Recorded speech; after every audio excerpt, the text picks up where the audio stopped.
We're here at Oshkosh, Airventure, and I'm Dan Johnson. We're looking at a new airplane I've never seen before. Since I have my ear to the ground pretty good, that means something. This is fresh stuff in my mind. It's called the E.A.A. It's from E.A.A. Aircraft, and it's got a funny looking tail on it. We're talking with Steve Martin here today. Not that Steve Martin, this Hey, Steve Martin. And he has created with his partner Steve Schultz, I think you said, a very interesting airplane. Tell me what the basic concept of that U-tail is. The concept of the U-tail, it's a pusher airplane, so you have to have an airframe designed such that the thrust from the propeller does not affect the control surfaces. So that gives you the rudders on the side, the elevator on the top.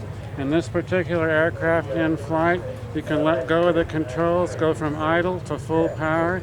You get no pitch and you get no yaw because the prop thrust does not affect the control surfaces. It's a handsome looking airplane, the way you've constructed it here.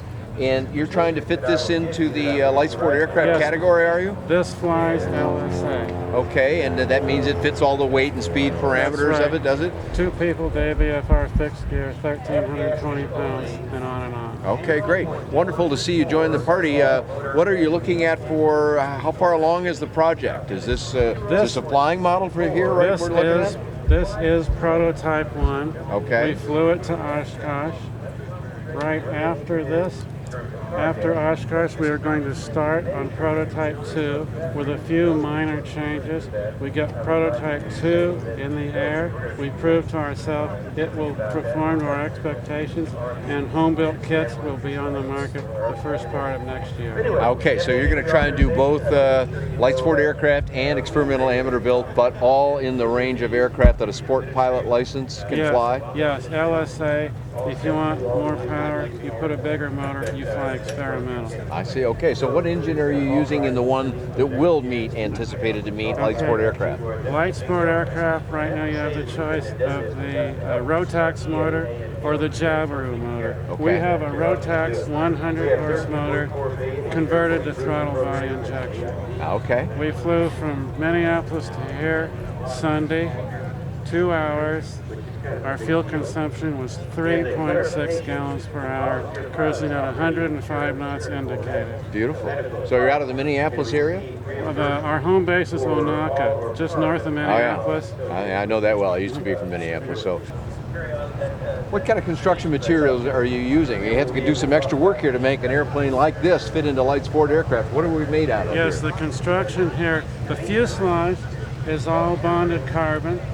The wings and the flight control surfaces are bonded aluminum. We use the latest space-age adhesive, high salt, and methyl methacrylate. You won't find a nut or a bolt or a screw or a rivet in the basic construction of the airframe. So a genuine composite composed of carbon fiber and metal, but not just metal, bonded metal. Bonded aluminum on the wings, carbon composite on the fuselage. Well, while we've been looking here, your partner's walked up. Let's introduce Steve Schultz.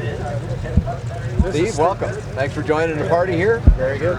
Steve Martin already did all your work for you, so you got an easy time of it, but give a smile to the YouTube audience out there watching. Take care, everybody.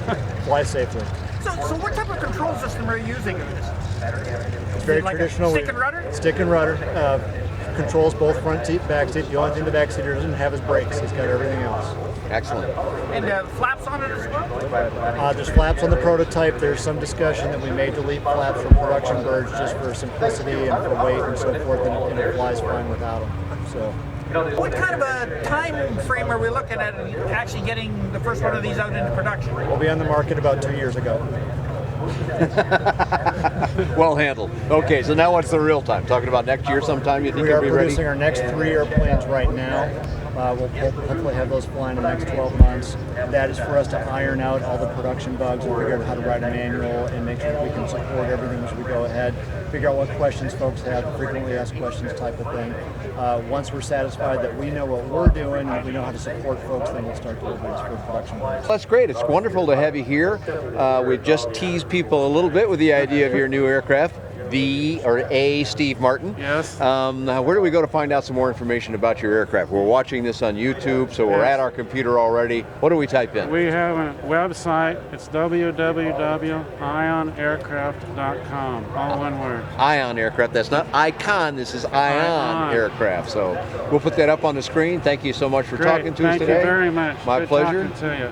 Eventually, I'll have a report on this airplane when they're ready to let me fly it. That'll be available on buydanjohnson.com or bydanjohnson.com. Thanks for watching today.